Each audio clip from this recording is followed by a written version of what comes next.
morning.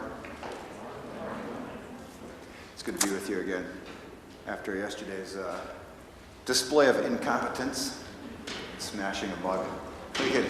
We could try it again. If anything breaks today, it's actually unintentional. So,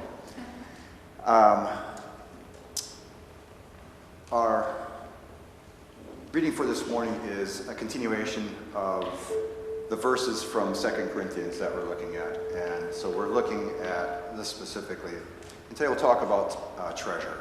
So Paul writes, "We have this treasure in jars of clay to show that this all-surpassing power is from God and not from us." So hopefully, coming out of today, we'll have 3 takeaways potentially as we consider these verses. So with respect to treasure, looking at the next few slides, I'm curious if you can discover for yourself what they all have in common. So the first one, some silver coins were dug up in the courtyard garden of a pub in England. The second one, some Roman coins surfaced in a farmer's field in Poland. A stash of 100-year-old cash was found in a home remodeling project. 2 gold bars were found by some French children in their great-grandmother's folded-up sheets, which they were using to build a fort in their backyard. And just this past January, somebody hit the second biggest Mega Millions jackpot ever. What do they have in common? Besides the fact that they were all discovered in the last year, people had some time on their hands evidently with the pandemic. Isn't it true that treasure is often found in unexpected places? Farmer's field, folded up sheets, a wall. And even the person who submits those 6 numbers doesn't necessarily expect to win knowing their odds. It's also true that in all those cases, things are kind of kept on the down low. In fact, one of the rules or one of the tips that lottery winners share is don't talk about your money. Don't talk about what you won. And the other tip that they give is expect things to change. So all of those were stashes, were hoarded away in some way, shape, or form, kind of hidden. But what if you found a treasure? What would you do? Hopefully today we can find some treasure. Again, Paul reminds us that we have this treasure in jars of clay.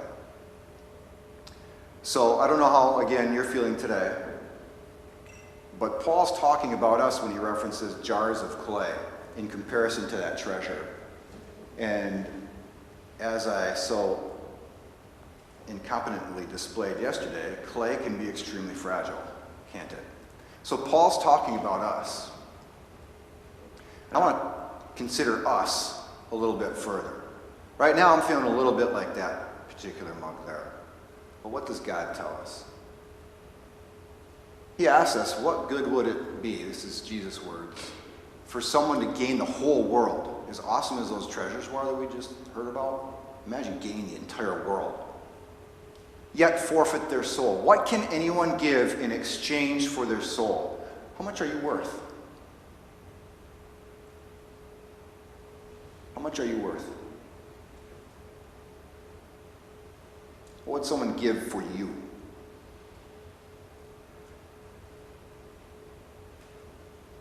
Let's read this together, this verse and the next one, because the pronouns include us. Together? But God demonstrates his love for us in this. While we were still sinners, Christ died for us. How much are you worth? Or this one. As if Paul wasn't clear enough. While we were still sinners, Christ died for us. Paul takes it a step further. Let's read this together. while we were God's enemies, we were brought back to him through the death of his Son. How much are you worth, jar of clay though you are? Peter writes about it. You were bought back, not with perishable silver or gold, but with the precious blood of Christ. How much are you worth? It's true, treasures often found in unexpected places. It's also true that you, jar of clay that you are a treasure.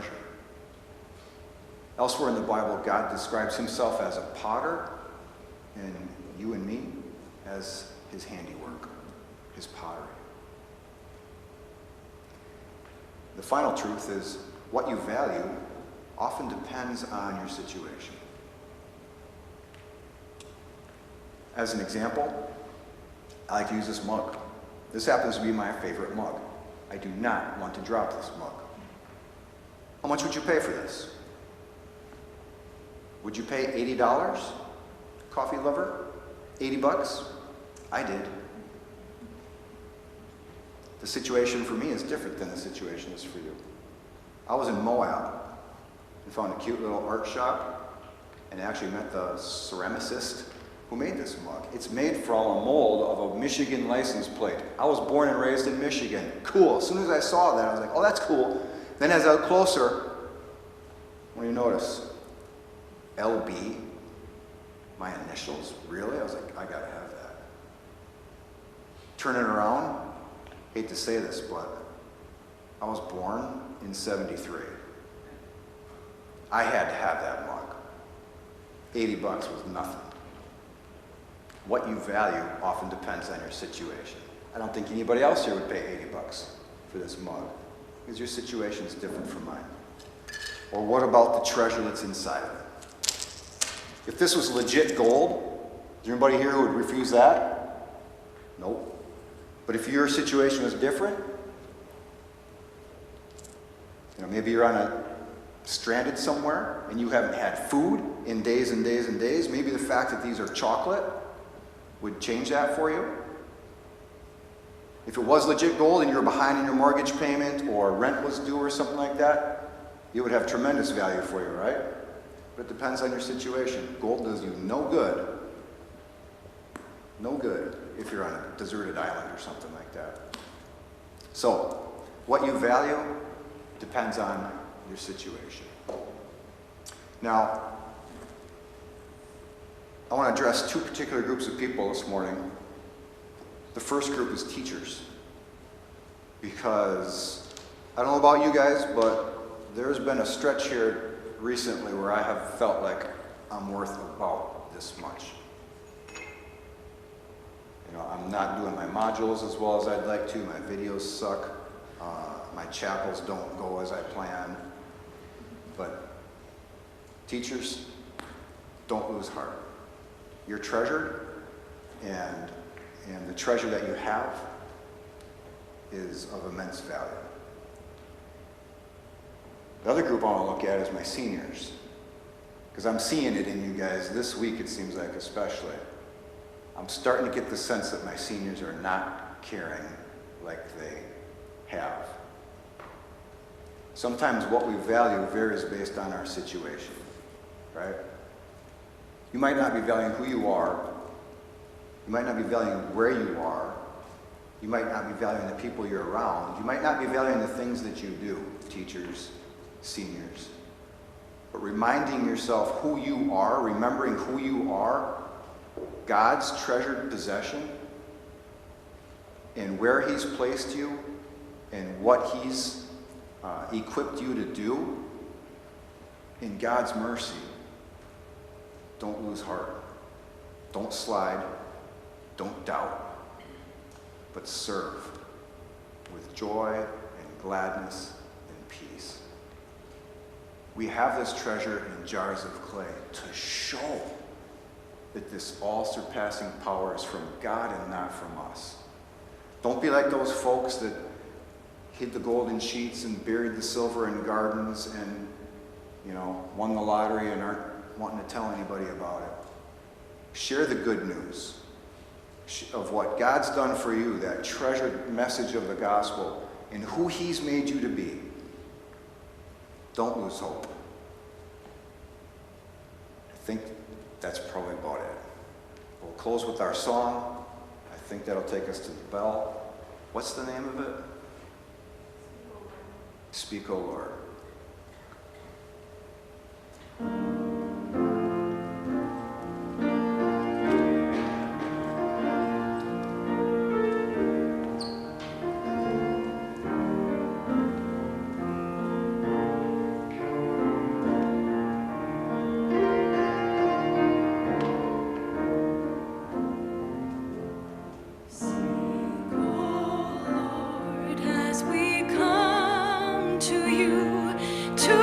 Receive the food of your holy word. Take your truth, plant it deep in us, shape and fashion us in your likeness.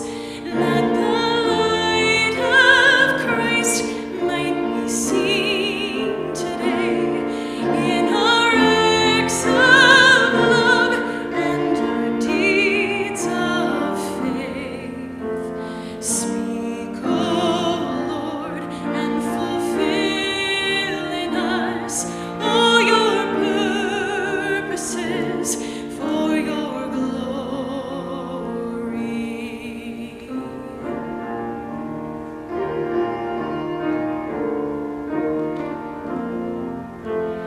Teach us, Lord, full obedience, holy reverence, true humility.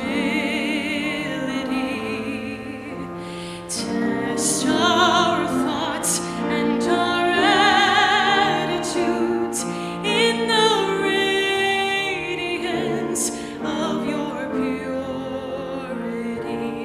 Cause our faith to rise, cause our eyes to see your majestic love and authority.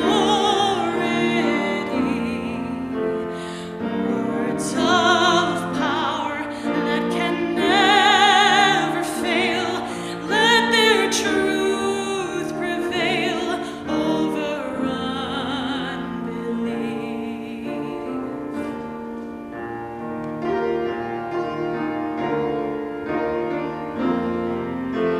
Speak, O Lord, and renew our minds. Help us grasp the heights of your plans for us. Truths unchanged from the dawn of time that will echo down through eternity. And by grace we'll stand on your promises, and by faith we'll walk as you walk with us. Speak, O Lord, as your church is built, and you fill the earth with your glory.